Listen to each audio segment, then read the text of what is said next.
মানসিক অনুভূতি না হলে পরে জাতীয়তাবাদ হবে না। জাতীয়তাবাদের দুটো দিক আছে, এটা আমি আপনাদের কাছে বলবো। একটা হচ্ছে সাইকোলজিক্যাল, আরেকটা হচ্ছে ফিজিক্যাল। প্যাট্রোনাইজার কে ছিলেন? পৃষ্ঠপোষক ছিলেন জিয়াউর রহমান। সামনে নেতৃত্ব দিয়েছেন অশীতে পর বৃদ্ধ আরেক জাতীয়তাবাদী নেতা মাওলানা হোসেন। তো এই কারণে তো জিয়াউর রহমান টার্গেটে পরিণত হলেন। শুধু তাই নয়, জাতিসংঘে তিনি নিয়ে গেলেন এই দাবিটা যে আমরা ন্যায্য পাওনা পাচ্ছি না, নদীর পানির ন্যায্য হিস্সা আমাদের দিতে হবে। এই যে তার একটি কঠিন কণ্ঠস্বর সারা পৃথিবী শুনল, জিয়াউর রহমান টার্গেটে পড়ে গেলেন। এটা একেই বলে জাতীয়তাবাদী নেতা। তার একটা নমুনা হচ্ছে জিয়াউর রহমান। তাহলে জাতীয়তাবাদটা কি? জাতীয়তাবাদের দুটো দিক আছে, এটা আমি আপনাদের কাছে বলবো। একটা হচ্ছে সাইকোলজিক্যাল, আরেকটা হচ্ছে ফিজিক্যাল।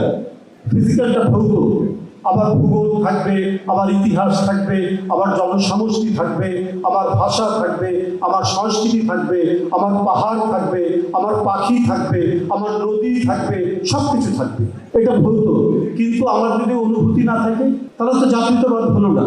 এই জন্য আমার একটা অনুভূতি থাকতে হবে, মানসিক অনুভূতি, যেটা আমি বলেছি সাইকোলজিক্যাল।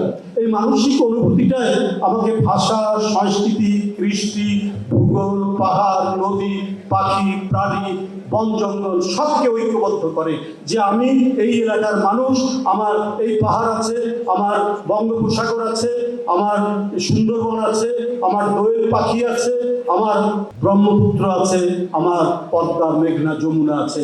এটা আমাদের নিজস্ব, এইটার জন্য আমাদের অহংকার। এই অহংকারটা যখন জাগ্রত হবে, ওইটাই হচ্ছে জাতীয়তাবাদ। অর্থাৎ জাতীয়তাবাদের দুইটা দিক, একটা হচ্ছে সাইকোলজিক্যাল, একটা ফিজিক্যাল। একটা ভৌত, আরেকটা হচ্ছে অনুভূতি, মানসিক অনুভূতি। মানসিক অনুভূতি না হলে পরে জাতীয়তাবাদ হবে না।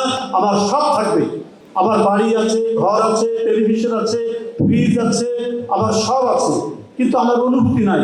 ওটা কার আমি জানি না, আমি মানসিকভাবে বন্ধা। সুতরাং ওটার ওনারশিপ, এটার মালিকানা আমি দাবি করতে পারছি না, কারণ আমার সেই বোধ বুদ্ধি নাই। কিন্তু আমার যখন অনুভূতি আছে, এই জিনিসগুলো আমার,